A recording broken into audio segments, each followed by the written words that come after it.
Hi everyone, this is CricketSong with Una Wisdom, and you're watching The Sacred Circle. We broadcast live every Friday at 2 p.m. Eastern Standard Time. And this week I am here with my usual co-host, LippyWitch. And this Friday we have a special guest, Nico of Scarlet Moon Magic Online, or Scarlet Moon Online. Nico? There's two. There's a lot. Too many. I'm sure you guys know him, and if you don't, there is a link in the information section of this video. You should go check it out. Yeah, I know. Subscribe if you haven't. Nico has some wonderful information out there. So today we're going to talk about the Fae and Beltain and the relationship between the Fae and Beltain, which is wonderful because I really don't know too much about the Fae realm. Not really an expert, kind of just know a little bit surface stuff, so Nico's here to share with us. So we can first define, I guess, what is the Fae, or how would you define the Fae, or what is encompassed in the Fae? Wait. You. Me? Yes, oh, you. Oh.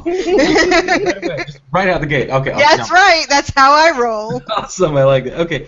To me, the Fae are basically they're our nearest relatives, I guess you could say, in terms of quote unquote living spiritual beings.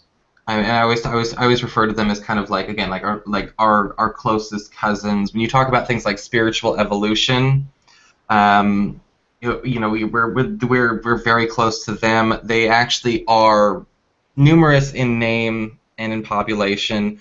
You know, we call them the Fae and the Fairies in, you know, in a lot of Western pagan cultures.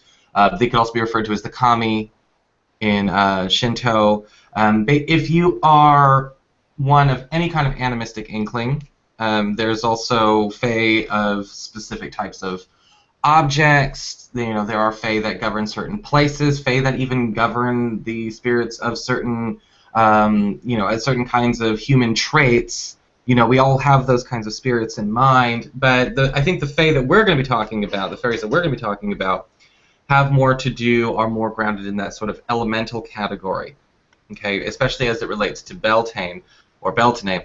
Still haven't decided how to talk about it, or what to call it in 20 years, so I just kind of bounce around. And the way I look at them is sort of like they are, I guess you could say, the chaperones or the shepherds of nature in that sense. We all have our own life mission. We all have our own, you know, life path, our own destiny, whether we carve it out ourselves or we find it, we discover it. Theirs has to do with maintaining a balance, you know, and maintaining a harmony in the land. And again, when we talk about like a shepherd of the land or a steward of the land, that is who they are, whether they are nature spirits that relate more to, I guess you could say, organic growing things like flora. There are fairies or fae that work with the flora, the fauna, the water, the rocks, the fire, all of that. And it's very interesting to look at them that way because they actually can talk, you know, it's almost like the way that I guess you could say Mother Nature speaks for itself. It's like a representative of the way Mother Nature speaks for itself. So if you can imagine a completely accessible but not always visible ecosystem going on around you, a completely visible but not, accessible but not always visible community or ecology going on with all these different people, essentially these different streams of consciousness, some bigger, some smaller, you know, you can kind of understand the Fae. They, for the most, oh, go ahead. Sorry. So are they like, I mean, I'm trying to imagine, so if we say, would it be accurate to say they're like the spirit of the earth? I would say that they are, in the sense that so are we, that we might be considered the same way. How would I put it? A good example. Okay. You know how we use terms like the son or daughter of a certain god, or son or daughter of the goddess, or son or daughter of source, or however anyone chooses to look at the way, you know, we are kind of an individuated piece of, you know, this higher power. So too are the Fae, yeah, to Gaia, to Earth itself, to whether you call Earth, Gaia, Terra, whatever. It's basically That's how they kind of function. I was, because the analogy in my head I was coming to, so like I think, my physical body is the vessel that my spirit is in, is Gaia, or the plants, or the animals of the land are the fae, the spiritual energies that are sort of like within the physicality of that. Are they expressions or manifestations of source through the natural world? You said it much better than I just tried to do. Yes, that is exactly it. That is exactly it. Okay. And Okay. yeah, when it comes to the Fae, when you think about it that way, it's also a good clue as to how to understand their nature. Mhm. Um, when we talk about, how would I put it? Because I don't want to sound like I'm throwing out or glossing over things, or or being too general. We're only 10 minutes in. We'll talk more. It's They're probably the most human-like in temperament, if that makes sense. Um, they're not. I mean, because when you think about concepts of like other deities, or you think about talk about like angels, demons, and things like that, sometimes they kind of like don't really have an emotional range. Mhm. They don't. They're kind of really, their existence is wrapped up in purpose. Mhm. Their personification is very fixed. It's very not. I'm not going to say one-dimensional, but it's just very, very fixed and very, very preoccupied with that. Um, Fairies, fae, elementals, again, more subject to, again, that huge range. Some of them are, and you have, again, also in terms of temperament, most human-like. Some are really cool, really nice and benevolent. You can have a really good neighborly relationship. Sometimes you might meet one that's going to be a bit of a troll. Some of them start off mean, turn out nice. Some of them are going to come and help you of your own accord, and some of them will not bother even if you give them, a ton of offerings. It's so they're very human-like. Do you think that's because of and I'm going to step into the idea of vibrational frequency. Do you think they're that way because they are closer to our vibrational frequency than angels or other spiritual entities are? Yes. Yeah, that's what I was thinking as you were talking. It made Yeah, sense. that's pretty much how it works. Because what's going on is, they're kind of tapped into, I guess you could say, the there's no spiritual term for this yet, but when they're really tapped into, I guess you could say, the biodiversity of this well, I guess you could say, of these realms. I guess you could say probably third, fourth, fifth dimension Yeah. all around at the Yeah. same time. Okay, so they're tapped into the biodiversity of that, or vibrational diversity of that. Whereas when you say look at a demon or an angel, there's not a lot of diversity where they come from. Yeah, that makes perfect sense to me. Hopefully everybody else follows that.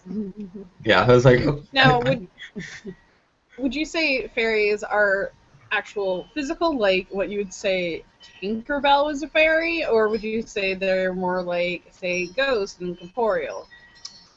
And I'm well, crazy. I think that when it comes to having anything that is not firmly rooted in this realm manifest in the physical, takes such a strong amount of energy that it's really not about whether or not it is physical, if that makes sense. Because I mean, if you how would I put it this way? If you were actually in their realm, they would be physical, and so would you in that realm. Mm-hmm. And suddenly all the humans would be the ghosts, Right. or suddenly all the Okay. humans would be the. I do think that as you go up, I guess you could say in your frequency, you go up dimensional perspective or dimensional consciousness, where you're going, it's like, okay, third, fourth, the astral, fifth, whatever, you go higher. I think the higher you go, the more you can see. So somebody who's kind of in that very higher astral or spiritual sort of place of consciousness can definitely see more than somebody who is in the third, just like a spirit who is sort of like, this is my home. Yeah, I can see all you 3D people because I'm in 5. Right. You can always look, and when I say look down, I don't mean like look down on it, Right. but you can look down in 3 dimensions. So I would say, I mean, I've seen them. I've seen some that are very well defined. I have this plethora of gnomish-looking guys that likes to hang out in my front yard, and we have a really good time. Mike has a friend of a troll, which is cool. That's just what we call him a troll, but he has a different name. I think it's that's what I like about them. Again, they're so, it sounds so high fantasy, but when you go and you work through it, you kind of realize, like, no, this is not how this would go. You have to realize that these are people just like you and me. Just like if you were talking to, say, a discarnate spirit, that was actually a discarnate spirit, not like a shade or anything like that, not like a hologram or a poltergeist, but like an actual discarnate spirit. You realize it's got its own individuated consciousness. Good Lord. So, I mean, you can't. I mean, when you think about, I was talking to my friend about fairies and things like that, and she was kind of coming. I think it's very easy to want to come at it from like a very fanficky almost kind of place where you want to think like, oh my God, it would just be so great to be friends with these fairies, live with all the fairies and things like that. So you got to understand, you can't come at it from a fanficky perspective. You've got to handle it again like you would want to handle making friends with other people. If you want to make friends with your neighbor, you probably don't want to show up empty-handed and just say, hi, do you have anything to eat? Right. You want to be able to really, kind of make a good rapport. And that's how I would advise, if you want to be friends with the fairies, you've got to be a good neighbor with them. Now, I just want to clarify one thing to make sure I understood what you were saying, is that the fairies are already existence, and they are already sort of living congruently with what we're living. They're just at a different frequency, and in order for us to see them or physically interact with them, it would mean us moving or ascending or heightening or adjusting our vibration to where they're at, because they're already there. It's not like they're going to shift to us. We would sort of have to shift to them. Is that what you were suggesting? Yes, with a very fun exception, which kind of ties in, I guess you could say, a little bit to the theme of the video, and that is a location or a time, sometimes both, where you would actually have, I guess you could say, the boundaries or the membrane between different spiritual realms becoming more thin, more malleable, more permeable. And so, and if you do work a lot, if you do a lot of very, very, very thorough spiritual practice, you are basically pulling the veils down about where you are. Whenever you hang, and y'all know, if you hang out with a spiritual practitioner, a witch, or magician, however you want to term them, and they are hardcore. You go into their space, and everyone's always, oh yeah, there's all this weird stuff happening at that person's house, or oh my God, yeah, I swear to God, I had a friend stay the other day, and she was convinced that there was somebody walking around in our attic, and we're like, yeah, probably. What happens is, you basically are wearing down the boundaries of your veil. You're wearing down the boundaries of the membrane between realities at that point in time. And so the more energy you're putting through, the easier it is for them to make manifest. I would say that there, again, certain times of the year, Beltain, Samhain, the veil's thin all over the place, makes it easier to open up contact. Perhaps certain astrological aspects, especially what we've had going on with the last couple of years, with Neptune getting ready to kind of connect to Pluto between Capricorn and Pisces, very helpful. Neptune being all about higher spiritual consciousness, about higher spiritual understanding, higher spiritual comprehension, than Pluto being of the underworld, and again the passing of the veil and all that. So they're also working together. So I think that access is there. But yeah, it would take tremendous impetus for a fairy to kind of be like, bruh, and just kind of like, all right, I need to make myself known. and get attention. Most of the time they'll get your attention in other ways. They will mess with your stuff or bring you things or attack people or whatever. Let us steal your keys. Okay. So, in your own practice, what is your interaction with the Fae in your own spiritual practice, Nico?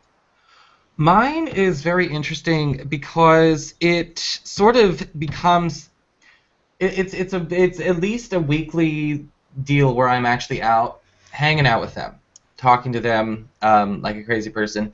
There's an understanding, they don't wander through the house.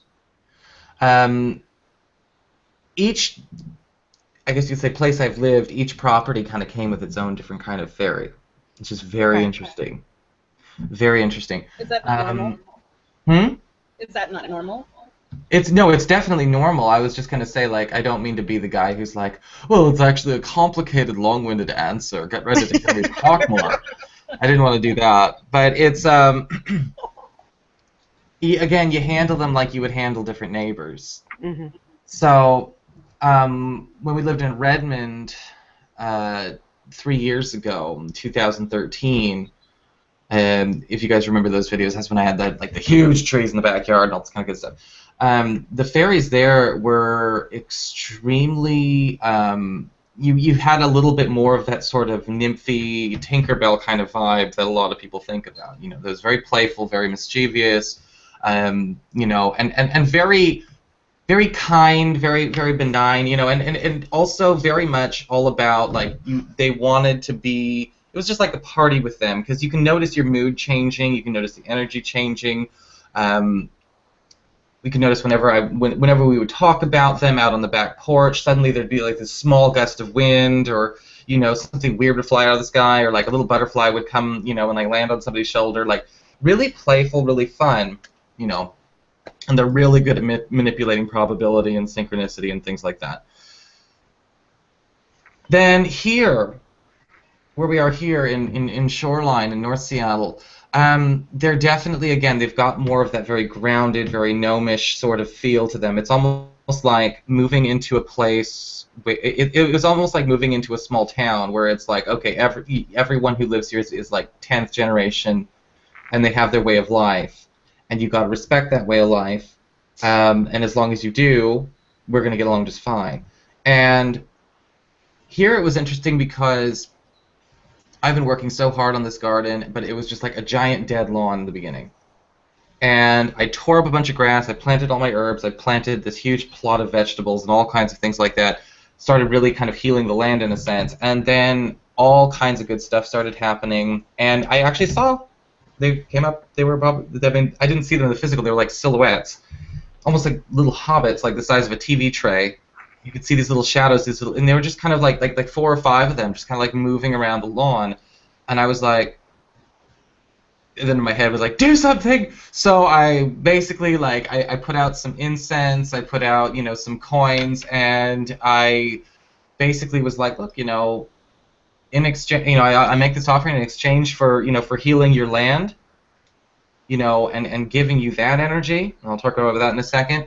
I ask that you please continue to bless us with, protection, prosperity, and perfect health. Because I recognize them as Earth spirits, so I asked for Earth-oriented things. Mm-hmm. And it was really kind of interesting because they will, and they do, and they like visibility. A lot of people are like, don't talk about the fairies, don't talk about them. If you have an interaction with them, don't talk about it, keep it a secret. At least that's a weird, superstition. I've never heard that, really? Yeah, it could be just this super romantic kind of thing that some people do, Like cats are bad or something. No. Yeah, it could be a superstition too. Yeah, because for me, it's like the more I talk about them, the happier they are. I think that they do want visibility. Attention whores. No, it's not attention whores. I think it's about, understanding that, well, if nature can speak for itself, we're all going to be much more conscious. Right. If nature can already speak for itself and everyone's deaf, it doesn't work. Mm-hmm. And so I have a very, very strong. I think the relationship with the spirits of this plot or this area is a bit more of a brotherly kind of relationship. Like there's definitely, I can feel like this sort of like family closeness kind of investment, you know, just because again it's as far as ecosystems are concerned, you know, if you're healing a dead lawn and an empty yard and all this kind of stuff, and you're bringing life back into it, it's basically like bringing clean oxygen to a place that's been filled with pollution. Yeah. So they're really going to like that. Mm-hmm. And they're more serious, I think, than the ones back in Redmond, which were a little bit more like almost like a frat house or a sorority house, where it was just kind of like, woo! You know, these ones are a little bit more like, we're here, we will make ourselves known, we're cool, yeah, we'll have a drink down the pub every once in a while, but we're serious. And so, you know, I would say that the ones back in Redmond were definitely more like my roommate's kind of cup of tea, because it was just kind of like, F it, you know, like the real spirit of Beltain, right? And then these ones are a little bit more my cup of tea, like fastidious Virgo type fae, which works. Do you think, I was just thinking of that whole idea with those more festive, mischievous kind of energies, do you think that sometimes when people think they have a haunting from a poltergeist or similar, that it actually might be the fairies of the land that they're residing on that could be creating some of this? I definitely think so. And I've had plenty of readings and situations where it's like, no, it's not a demon or a poltergeist or anything. Yeah, it is a fae. It is something. What did you do? You know, like that kind of thing. Because I was just thinking, I've had some readings that people have come and said that they think their house was haunted, and I've done readings and it came out that no, I don't know, and I never considered, and that's going to be something I'm going to take into consideration next time, that perhaps we should look at the land and the relationship you have with your land, It's also there's a crow going for you, like yeah. Damn it. No, one of the things that you got to understand about them is that they do observe your behavior. They observe your treatment of people. They observe your treatment of animals. They observe your treatment, and that's why I think a lot of people will kind of worry when it comes to the fake, because it's like, imagine you're being watched, like you're being seen and judged and all of these things, and they will, if you've done something that either displeases them and you've not set up boundaries. I mean, they don't, I know what my fairies would be, well, they're not mine, but I call them that, like my neighbors. I know what my neighbors would do, would judge me for, if you're kind of in a situation where, they're kind of look at you like an angry bear, or something that's scaring them, or something that's offending them, yeah, they're going to make themselves known. They're just going to be like, look, can you please stay off, just stay away from this tree. This is our house. We saw you just, flip out on your boyfriend in the driveway, and we don't want none of that near our tree. It's kind of like that couple that's fighting outside, like, oh, God, I hope they don't come over here. They will do that, Yeah. So that makes perfect sense to me. That's something for me to take into consideration next time. Yeah, it's like I hadn't even considered that. They won't intervene, but they're like, yeah, stay off our tree or our little mushrooms or this rock. Just leave this rock alone. We live here, like that kind of thing. So what is, we sort of talked about briefly, you brought up the idea between Beltain or Beltain, and I don't know if we mentioned Samhain, but those two times being the veil being the thinnest on the Wheel of the Year, what would be the difference? You can go online and you can type in Beltain or Samhain and have this idea that, it's a time that we can communicate or have access to the spiritual realm. Mm-hmm. But what is the difference, in your opinion, or in your experience? Well, what I've noticed is that Samhain is kind of like, again, it's the darkening, it's basically the end of the year. And for those of you that are new, I guess you could say, to pagan practice, or maybe just new to the Wheel of the Year, but you're still a practicing pagan, you're a practicing witch or magician. The way the pagan calendar works, or the way the Wheel of the Year works, you could still have 4 seasons, but you really just have 2, and that's summer and winter. You know, when you think about the beginning of autumn, I guess you could say in the pagan calendar, would actually be like Lunas or Lammas. So you've got autumn starting in August and then ending at the end of October. And then you've got it's dark, you know, and then the veil's thin in a different capacity there. And summer begins on May 1st, which is Beltain. Well, summer doesn't begin on May 1st. I won't put, well, I guess you could say it could. Spring would begin on Emil. Anyway, moving on. We're not talking about the Wheel of the Year. Sorry, I completely got off on a tangent there. I would say that the biggest shift is that with Samhain, you're getting energetic interference going away. So communication with the dead, communication with ancestors, as well as communication with the fairies, is easier because it's like you don't have all that background noise. Okay, you know, because sometimes it's like, this group is all old enough, we can all talk about it. You know, sometimes trying to get in contact, depending on the types of energetic interference. You know, remember whenever we used to have dial-up and you try to pick up the phone? Oh my God, yeah.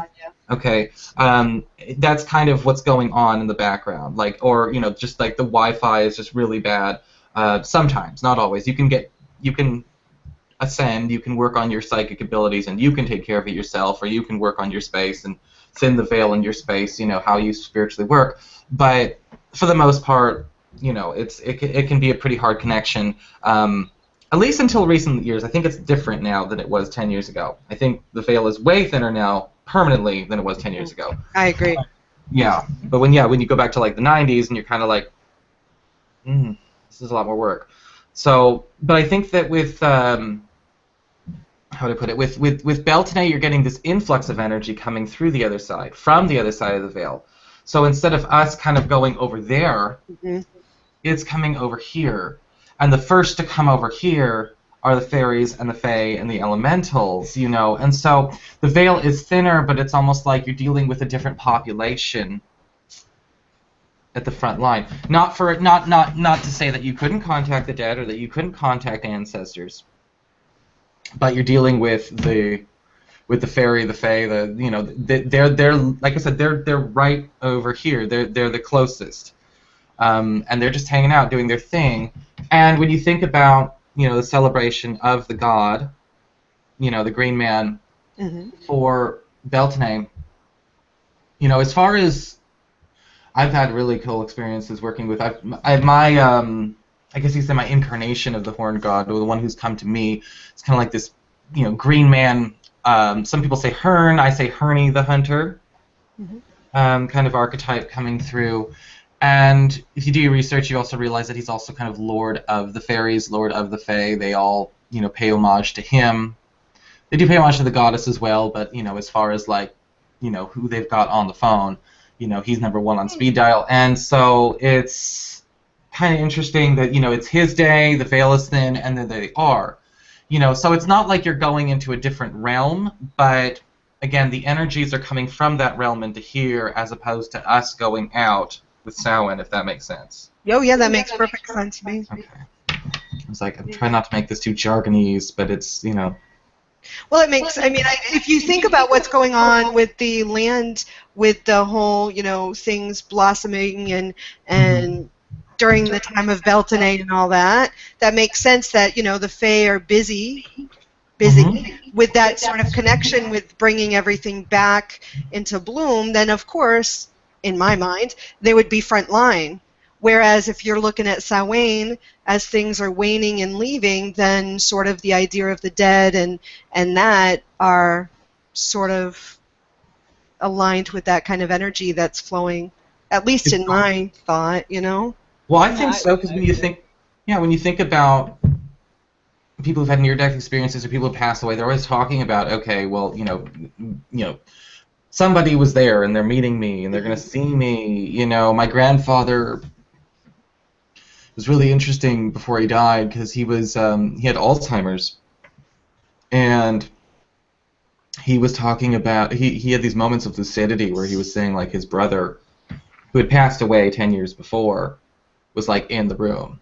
Yeah. You know, and he was like, oh, he's like, really happy to see his brother again, and I'm gonna go get to see my brother again because you know, it's like, oh, that's it. Common too. Hmm. I said usually when it's that bad, it's usually pretty common before they pass that they start kind of connecting to those people that are either no longer in their life or who have passed over already. A lot of times. Yeah. One sec.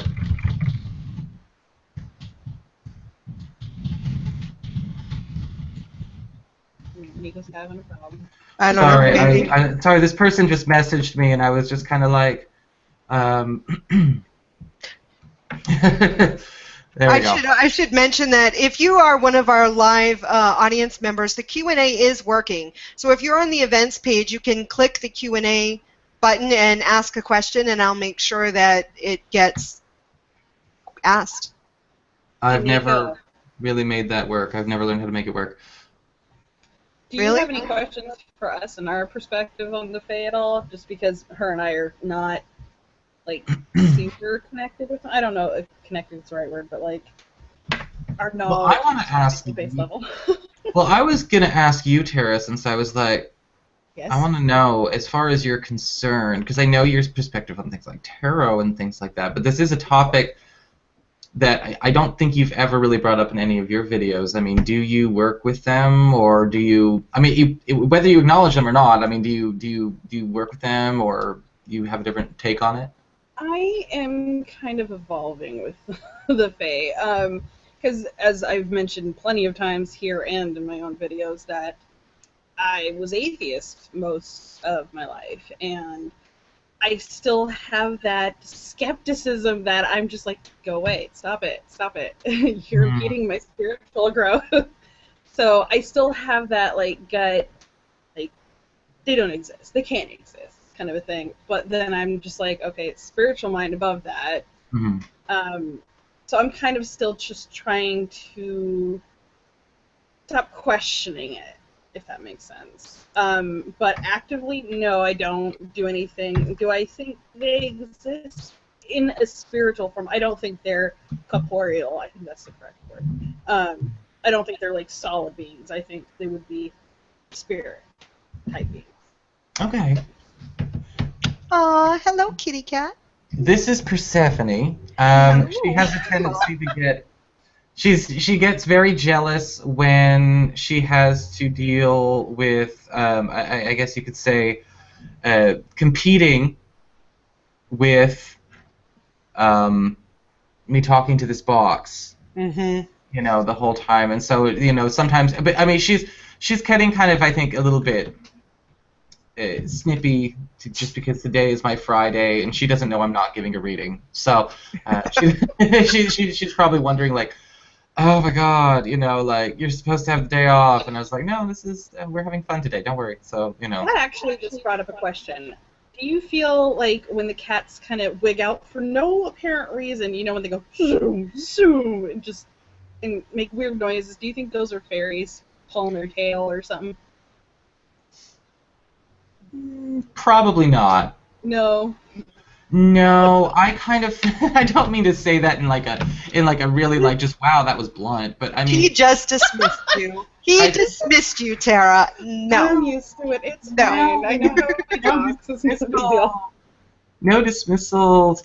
I would say that for me, the way I would look at it is that I think the cats themselves, I mean, I don't know, I wouldn't know, we do have an agreement that they don't wander into the house, so I couldn't speak for everyone, but I would say, like, as far as mine are concerned, you know, like I said, my neighbors, I would say that, you know, it's definitely a, no, I wouldn't say so. I would probably say that maybe, like, for some people, it'd probably be more like a ghost or something like that, or, you know. That's what I was thinking, yeah. You know, because that cats, I mean, when you think about animals tend to have a fairly decent rapport and probably a much easier time actually communicating with the Fae than we do. You know, because the Fae aren't the Fae aren't a new thing. That's how I would look at it. They're not brand spanking new. So if my dog was actually out in the backyard chasing nothing and having a grandy old time, that could be Yeah. Faye in the yard playing with the dog. Or maybe fleas are just bugging him. True. Although Sophie doesn't have fleas. So, but we have this big giant juniper tree in our backyard that has always given me pause. There is something about that tree.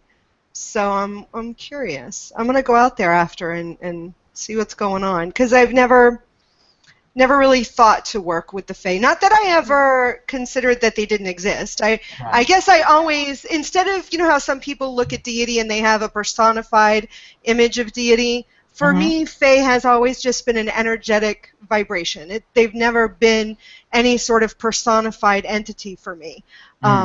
So I'm curious now. Well, I think I mean, that makes sense to me, because it's the idea. Like, I don't really look and see like what a person does and what a person doesn't work with as like this is definitely a test of your faith. Like, this, you're showing your true spiritual colors now. I think that we all resonate with different, I guess you could say, spiritual races for a reason. Yeah. And when I say, like, yeah, a spiritual race, it makes, and when you look at a person's personality, I think you can kind of see a little bit about maybe what's a little bit in them, almost like we all have a different kind of racial and ethnic heritage. So some of us are going to have different proclivities towards certain things. I think that sometimes we might default to, while we're learning on our path, okay, I'm going to work with a certain deity because, like, I looked in this book, she seemed cool, and then, you kind of go in that direction, and then you evolve out of it. You kind of like, oh, I've kind of moved away from them. Yeah. I've kind of, like, and it's not like a bad moving away kind of thing. Right, I agree. Which actually makes sense for me. Now, why this actually synchronicity here? My matron and patron recently changed not too long ago from Isis and Thoth to Danu and Cernunnos. So I've gone from a very, I feel, deity to a more earthy, which then explains why we're having this conversation about Fae and nature spirits and things of that sort. So this is interesting. Didn't you have a change too, fairly recently? Well, the thing is that I guess you could say Cernunnos, or the Green Man, or the Sun God, kind of just like busted in on my space about, I'm going to say probably about early January, and I was going to actually work with him or honor him on Imulk, which did not happen because he basically, in that crazy sort of voice in the head thing you get, he was basically like, no, wait for Astara. And I was like, Astara, really? And I think I even said that in a video where it's like, everyone has one of their take it or leave it spokes on the wheel of the year. And Astara is one of those Sabbats that I just kind of skip. Imulk is it for me. Oh, well, I've got Bridget still. I'm keeping Bridget. That Not girl. me. Yeah, so but everyone has one, yeah. So it's like, Astara for me, I'm just kind of... Yeah. Well, that's... Interestingly enough, I'm actually I'm writing a little book. Well, not a little book. I'm writing a couple of books, and part of my horoscope book, my astrology book, is actually like profiling people based on their wheel of the year, almost giving you a new horoscope in addition. Ooh. Too many. TMI, I guess. Patent pending on everyone. No, the situation though with him was like, yeah, he just kind of busted in, and it was really weird. Sure, I don't know if you had this experience, but I'm allowed to tell you? Okay. In your first piece of work with him, in your first ritual with him, it's almost like he tells you I was seeing visions, memories flashing up of like where he was, what he was doing, when he was watching me, where he was influencing the course of events. Like, I was always here, in the shadows, and I was like, this is freaking awesome! You're crazy! This is perfect! We're gonna be great friends! So, yeah. But he's also, again, Lord of the Fairies, and I think that if you do have a good relationship with the fairies or the nature spirits of your land, of your space, whether you are conscious of it or not, whether you actively work with them or not, if you have a good rapport with them, I mean, because we have a cool neighbor who she doesn't come out of her house, but she's really nice. She's got like the coolest yard. She's got all kinds of crazy stuff going on. She gives out all these huge things on Halloween for candy and everything. So it's like we don't talk to her. I met her son once, but she's just a really nice, like one of the coolest people you're ever going to meet just by looking at the way she handles her stuff.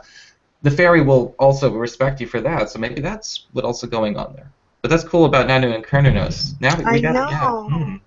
I know. I just it was strange. It was before Yule that it was later last year that the transition started happening, and I'm like, Kernunos. Are you serious? What the heck?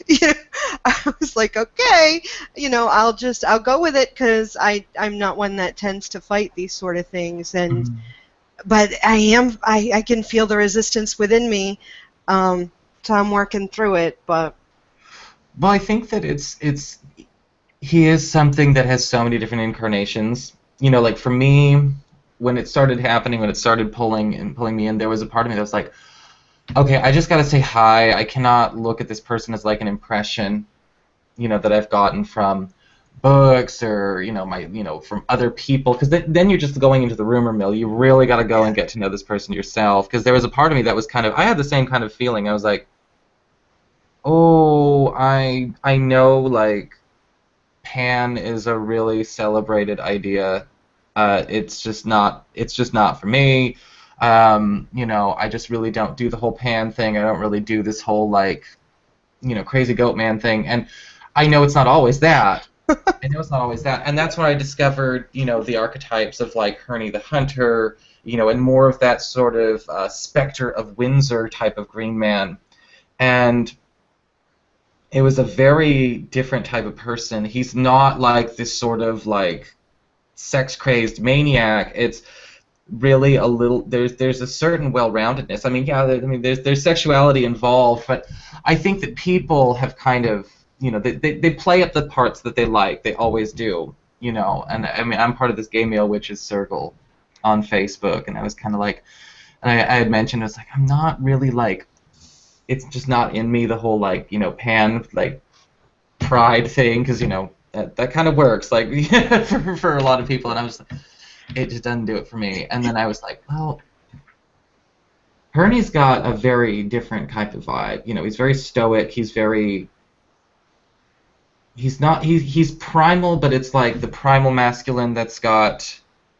It's more like the wolf. It's more like the, it's not this. It's not ballistic. I'll put it that way. It's kind of like, because when you look at these, when you think about deities, and there's like this archetypal male and female, like if you take away a lot, then you've got like just two different kinds of crazy people, and that's what I'm always worried about. I'm just kind of like, really, you're gonna like, okay, because like if we compared some of them, it's like, all right, you make her look like you're making a joke about menopause, and you're making him look like a pervert, and I really don't think these work, for some goddesses and gods. And so, I mean, but when you get to know them, that's where I'm kind of like, okay, kind of like the controlled masculine power type thing. Yeah, it's the way I would describe it. I think a lot of people look at at least this particular, because I think there are many incarnations of the god and goddess, obviously. This particular incarnation is more like James Bond masculine versus, say, Rambo masculine. Does that make sense? Yeah. Okay. There's so powerful in different ways. There are those examples. Yeah, they're so different. No, but it makes it gives a good visual, definitely. Yeah. The visions I keep having in the journeys that I keep going on is, for me, Kernunos appears, or my interactions are more animalistic, but it's the vibe of that, the stag, the honored, regal yet earthy. I don't know. It's hard to even articulate for myself. It's just that very strong energy, and the visions that I get are usually running through these forests and the hooves and the smell of the dirt. It's very earthy for me, which is very different from where I was with Thoth, which was more intellectual. And so I've almost switched sides of my brain here, with connection to deity. When you were saying like running in the forest, I was thinking like Bambi's dad, kind of a thing. Yeah, kind of. It's more visceral almost.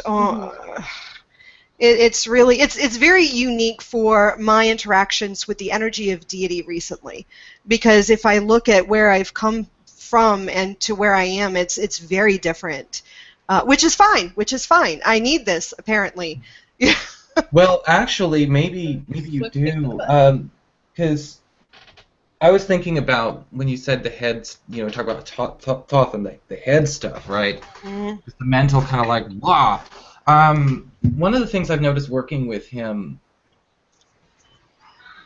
my confidence has increased, but it's not like the confidence that you would think. It's not confidence as in like I am comfortable talking in front of people because I'm cool with that. It's not. Right. It's not. I was afraid to go out. Now I'm the life of the party kind of confidence. It's more like I think it has to do with dealing with, I guess you could say, the anxiousness or the anxious thoughts or like a little bit of OCD, because kind of like a general anxiety kind of issue. Working with Thoth is kind of like, not Thoth, excuse me, but Herney or Hernados, for me, it's like there's that sort of, I think there is that strong kind of masculine, like, no worries, or if there are worries, they don't affect you kind of energy. Everything's at a baseline. Everything's at a baseline, but it's kind of like, it really actually, I don't know, for some reason my concentration has improved. I was charging some of my money oils last night, and I was like, I've always done a pretty good job of like zeroing in when I'm doing a spell, when I'm charging things, but last night felt really strange, for the full moon and everything, but it was very much, I didn't have to concentrate as hard, or I didn't have to, like, usually I'll meditate or like go on a walk, and I just kind of wandered in there and did circle, which is very not like me. I've kind of got like a half-hour prep ritual that I do for myself before the actual ritual, and I just went in and I was just like, and I think a lot of it had to do with, again, having that grounded nature. Grounded. That's what I was thinking. That grounded is what it is. And it's the very connecting into the place I am. Because for me, I tend to disconnect and rather be there than here. So this is probably why Danu with the earth and Cernunnos with the earth, it's all like, okay, focus here. Here is where the work is meant to be done. You can go there later, but be here, kind of thing. Well, I think we celebrate whatever spiritual community you're in. I think that sometimes we have a tendency to celebrate to the detriment of the other, being the floaty and the head stuff and the, everyone's astral projecting and channeling all the time. I think half the reason you've got the spiritual community, like, sitting in a nervous breakdown is because they're not grounded, they don't have control of their energy, it's a kite in a hurricane, and it's kind of like, you need to find that balance. And coming back down to earth and grounding, again, it's not taking you out of the clouds, it's just putting your feet on the ground. Yeah. So, that's what's kind of really helped me as well, where it's like, okay, I'm present, I'm not thinking about this, that, and the other thing, I'm not focusing on a million and one different things at once, I'm able to kind of, my periphery of my consciousness is now, an hour behind and an hour ahead, not next week, not what is this person doing, is this paper getting processed on time, all this kind of stuff. So we do have actually a question, and I realize we've kind of gone away from Faye into Cernunnos and Herney and Hannah. Well, he is celebrated on Beltain, so we're still good. We're still in there, yeah. Adriel asks, in your experience, what are the gifts that the fairies love? Is that for me? It's for anybody, and I don't really. Depends. Oh, go ahead. Yeah. I think it just depends on what type of fairy you're working with and what where and what the W's, basically. I would say the safest bets, if you're not sure, will always be honey, milk, and if you're over 21, or at least you're at the legal drinking age, alcohol. Okay, those would be the ones that I would focus on as far as that's concerned. And they're not really picky about alcohol. Some spirits can be picky about alcohol, especially when you're dealing with ancestors or certain god forms and things like that. But with the fairies, I mean, a shot of whiskey, a glass of wine, or even a glass of milk and honey is going to go a long way. If you're not sure, I offer again, I call them my neighbors, money, particularly coins. I also offer them oatmeal. I burn incense outside for them, and again, I will give them liquor and things like that. And because I do smoke, which I do not encourage, but I do, I will also break the cigarette in half and then sprinkle some tobacco on the ground as well for them. So it's, it all depends on what you have access to, what you feel comfortable giving. I would say though the safest bets, yeah, I would just just go with the wine, whiskey, milk and honey. You're good to go. No one's going to turn that down. A shot glass worth of any of the liquids would be fine. Oh yeah, no, it doesn't have to be like a drum of milk or you don't have to doing that. A whole bottle really of wine. Trying to make him happy. Yeah, you don't do that.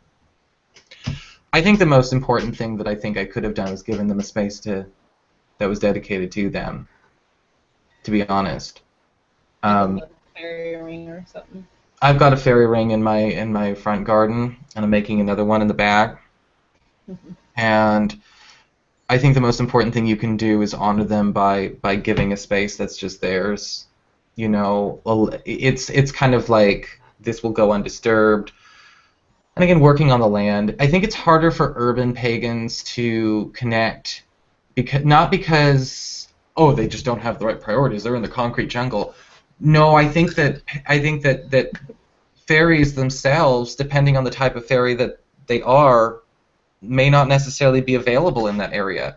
Mm-hmm. I can see fire spirits and to some degree air spirits, and maybe if they're on a coastline, water spirits making a bit of a home in an urban setting. But I don't see, the floral spirits or gnomes or things that love growing things, chilling out on Hollywood Boulevard, or shopping in Manhattan. They're not doing those things. They're going to be out, in nature, or at least more rural or suburban areas.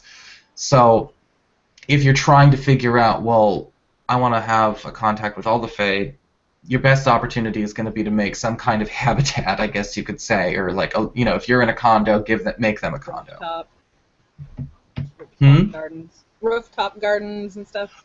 Rooftop gardens, patio gardens. Yeah, flower pots and things. Yeah, because especially places like Seattle and Tacoma, that's definitely, you gotta kind of make those places suitable. That's a lot of concrete. Lot of concrete. And that's downtown, anyways. It's not hopeless, like I said. I mean, you want to be careful with certain spirits, but I mean, I think that resonating with different priorities, like the hustle and bustle, or or glam, or just a lot of high, physical activity, a lot of high activity, high energy.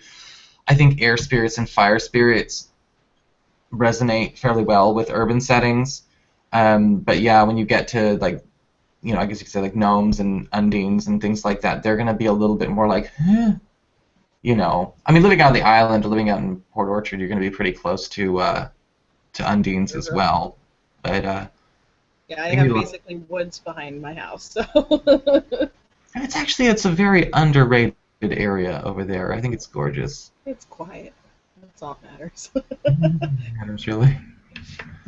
Very. So I heard that iron's deadly to the Fae. Is that true? I don't know if I would say deadly, but I would definitely say offensive. Why is that? A lot of the lore, I guess you could say, behind it. Now, I don't really have a lot of iron anything, so I've not really tested this out. So this is not. This is coming from. This is, I guess you could say, this is me sort of just talking about. We're trying to put some logic to the theory. I'm guessing that as far as that's concerned, iron. Well, iron is actually, as far as like a planetary resonance, or as far as an energy is concerned, iron is resonant. It does, coincide with fire and with Mars. It can coincide with destruction. Okay. And,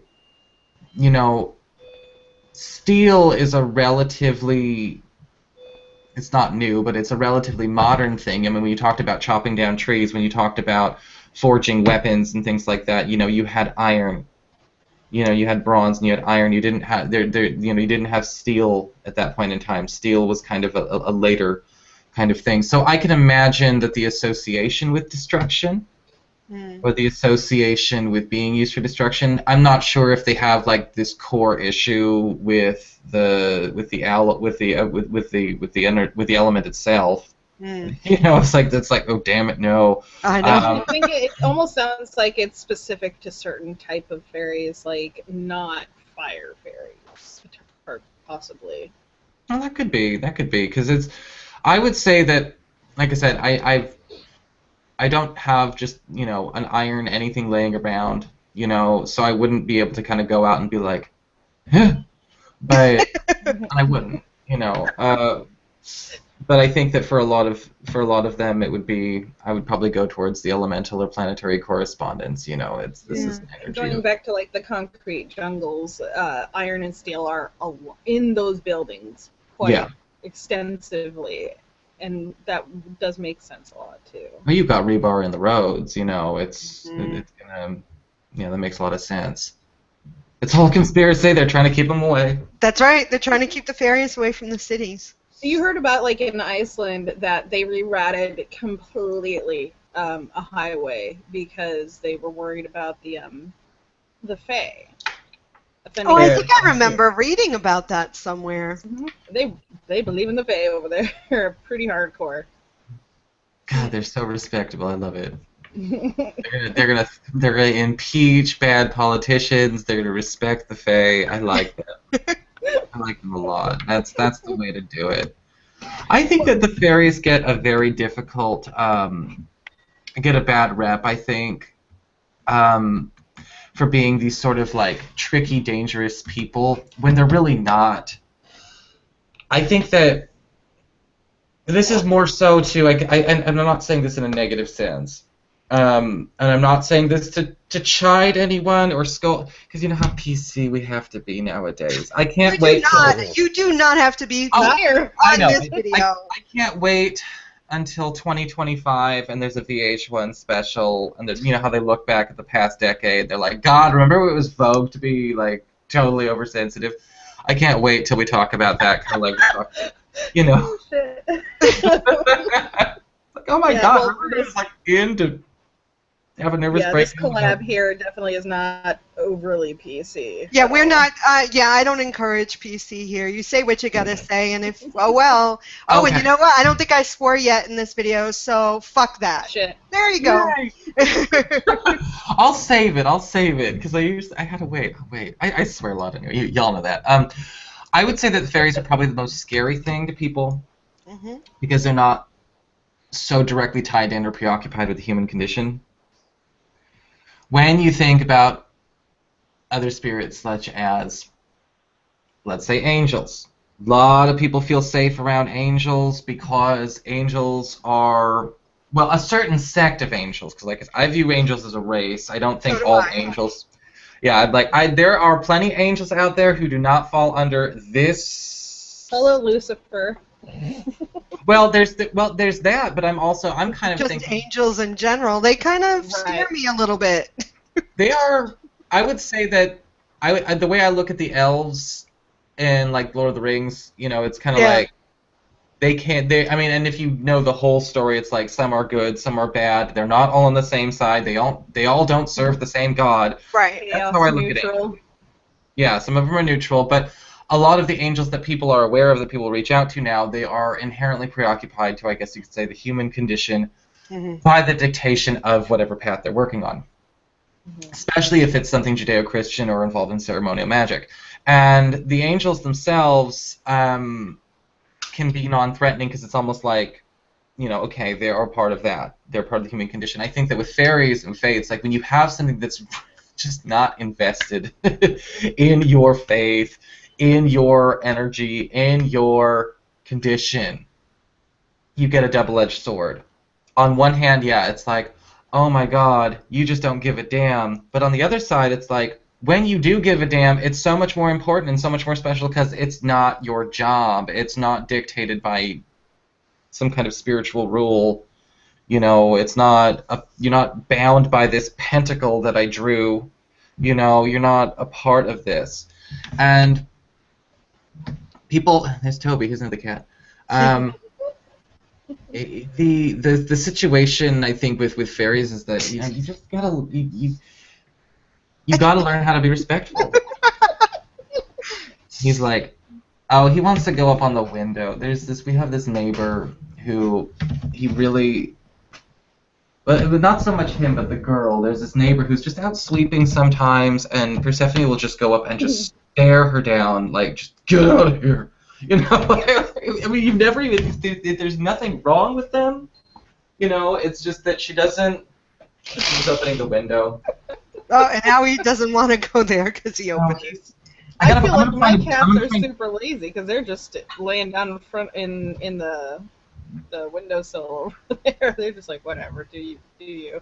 Oh, they're pretty lazy cats. They're tired, I think, because they, I don't know, we left a window open yesterday. It was super hot. We had a couple flies come into the house, and they were just running around everywhere for about 3 hours, just chasing these flies. And so they're probably like, oh, so fat. Too much exercise. Yeah, too much exercise. But I think that, yeah, I think I like the fairies because they're not tied in and invested into the human condition and the human evolution ascension process, you know, and they're not like this sort of like, I was selected by you and your karma to come and do this. I like the fact that it's really like, it's, you know how they say you can choose your friends but you can't choose your family. I like the idea of being able to have that people who can choose. Not that I have anything against the gods and the deities and all that stuff, that we're all bound by karma to. I'm not saying that. I'm just saying it's kind of an interesting sort of relationship. I agree. Know? It's a very interesting relationship because it's like, okay, you can choose, but that's... So I'm not worried about them. I mean, I would never do anything to like outright offend them. You know, the most important thing I think that I would recommend for people to pay attention to when it comes to the fairies is do not, you know, order them around. You know, that's the last thing you want to do. That's good. I'll make offerings and say, I make you this offering in exchange for this. You know, in love and friendship. But it's up to you. But it's up to you, as in, like, up to them to do. But it's up to them. So if they, so it's like I always give them the choice. You may accept this offering in exchange, because they do abide by exchange. You know, it's like, I make this offering in exchange of blah, blah, blah, blah, blah. If you want this offering, blah, blah, blah, blah, blah. And I don't say if you want this offering, because that sounds really bad, but, you know, it's like, I make this offering in exchange for you to, you know, continue to please, you know, bless us with your protection, prosperity, perfect health, and all that kind of stuff. And then they'll kind of like, okay, yeah, sure, kaboom, you know, that's good. And I think that even though I'm all about, like, please always go with specific intentions for your spells, one of the things with the fairies that I've always noticed is, like, don't be overly specific. You know, you don't want to be that person that's like, please go and, like, break so-and-so up with their new partner and bring them back to me, like, because that's just going to, if they do, first of all, again, your neighbor wouldn't do that. You would not go over to your neighbor's house and be like, I need you to go, like, destroy this relationship. I just don't know what to do.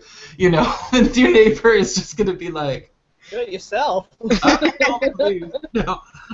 You know, there's, so you don't do that with them. And if somebody says, okay, sure, that's a huge red flag. You know, I mean, And the same would go with the fairies. So, I mean, you got to deal with them like you're dealing with people. But it's a lot of fun. It's a lot of fun. They're really nice. Well, with that, we've come to our time. That went really fast. It did. Really fast. I want to thank you, Nico, for joining us. It was a pleasure to have you. It was a pleasure to be here. Thank you, guys. Anybody that has been or is watching this on recorded on the channel, if you have a question or a comment, please feel free to put that in the comment section of the video, and I'll make sure that someone answers you. If I can't, I'll direct Nico to take a look at it. And thank you for being a part of our live audience. We had a pretty big group as we were recording this, although they were all quiet except that one question. And if you guys if you guys didn't catch the beginning, you can find him at Scarlet Moon on YouTube. Exactly. His link to one of his channels is in the information section. There's too many. Thank you all for watching. And next week, we have Joanna DeVoe, and she's going to be talking about what it means to be a spiritually mature witch. So join us next Friday. Oh, that's Love you all. Bye, guys. Thank you. Bye. Bye-bye.